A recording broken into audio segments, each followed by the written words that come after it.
PM care പദ്ധതിയുമായി ബന്ധപ്പെട്ട വിവരങ്ങൾ പാർലമെന്റിൽ വയ്ക്കാനാകില്ലെന്ന് പ്രധാനമന്ത്രിയുടെ office. PM care, PM relief fund, national defence fund എന്നിവയെക്കുറിച്ചുള്ള ചോദ്യത്തിനാണ് മറുപടി. PR സുനിലുണ്ട്. PR Sunil, defence fund നമുക്ക് മനസ്സിലാക്കാം, അതിന് ശത്രു രാജ്യങ്ങൾ ചോർത്തണ്ട. പക്ഷേ PM കെയർ ഫണ്ട് എന്തുകൊണ്ട് പാർലമെന്റിൽ വെച്ചുകൂടാ?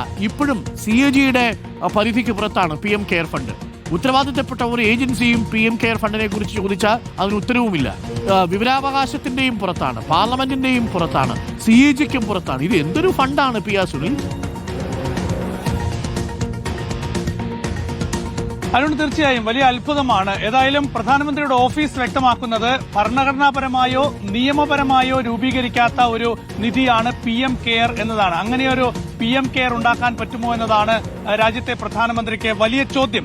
ഏതായാലും ഇപ്പോൾ പാർലമെന്റിൽ ഉയർന്ന ചോദ്യത്തിന് ഇപ്പോൾ മറുപടി നൽകാനാകില്ല എന്ന് പ്രധാനമന്ത്രിയുടെ ഓഫീസ് ലോക്സഭാ സെക്രട്ടേറിയറ്റിനെ അറിയിച്ചിരിക്കുകയാണ്.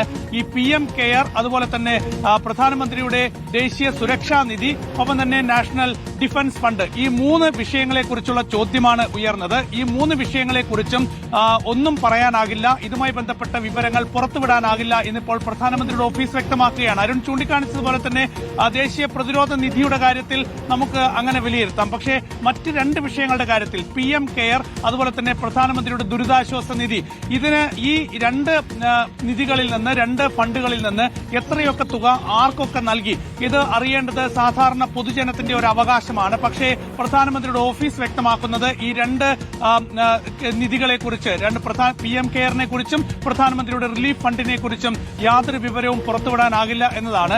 2023 മാർച്ചിൽ പുറത്തുവന്ന വിവരം അനുസരിച്ച് PM കെയറിൽ ഏതാണ്ട് 6000-ലധികം കോടി രൂപയുടെ നിക്ഷേപമുണ്ട്. 6000-ലധികം കോടി രൂപ എത്തിയിട്ടുണ്ട് എന്നാണ് നേരത്തെ വന്ന വിവരം. പക്ഷെ അതിനപ്പുറത്ത് പിന്നീട് എത്ര പണം ഈ PM കെയറിലേക്ക് വന്നു, അത് ആർക്കൊക്കെ കൊടുത്തു, എങ്ങനെയാണ് ഇത് വിനിയോഗിച്ചത്, ഇതോടൊപ്പം തന്നെ പ്രധാനമന്ത്രിയുടെ റിലീഫ് ഫണ്ട് എങ്ങനെയാണ് വിനിയോഗിച്ചത് എന്നത് സംബന്ധിച്ചുള്ള ഒരു വിവരവുമില്ല.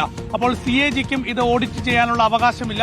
അപ്പോൾ ഇത് അതിനൊക്കെ അപ്പുറത്തായി ഇതിനെ പ്രൊട്ടക്ട് ചെയ്ത് വെച്ചിരിക്കുന്ന ഒരു സാഹചര്യം തന്നെയാണ്. നേരത്തെ ഇതുമായി ബന്ധപ്പെട്ട ഒരു കേസ് ദില്ലി ഹൈക്കോടതിയിൽ വന്നപ്പോഴാണ് പ്രധാനമന്ത്രിയുടെ ഓഫീസ് വ്യക്തമാക്കിയത് ഇതുമായി ബന്ധപ്പെട്ട വിവരങ്ങൾ വെളിപ്പെടുത്താനാകില്ല, ഇത് ഭരണഘടനയ്ക്ക് കീഴിലോ അതല്ലെങ്കിൽ നിയമപരമായിട്ടോ അല്ല ഇത് രൂപീകരിച്ചിരിക്കുന്നത് എന്ന്. അപ്പോൾ അത് പിന്നെ എങ്ങനെയാണ് ഇത് രൂപീകരിച്ചിരിക്കുന്നത് എന്ന വലിയ ചോദ്യം ഉയരുകയാണ്.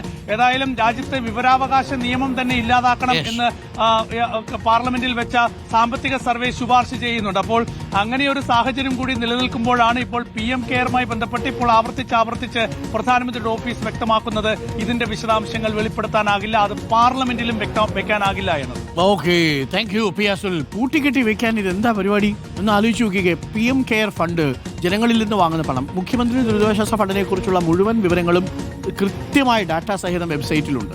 ഇത് ഈ കാര്യത്തിൽ എന്തുകൊണ്ട് ഇത് സാധ്യമാവുന്നില്ല?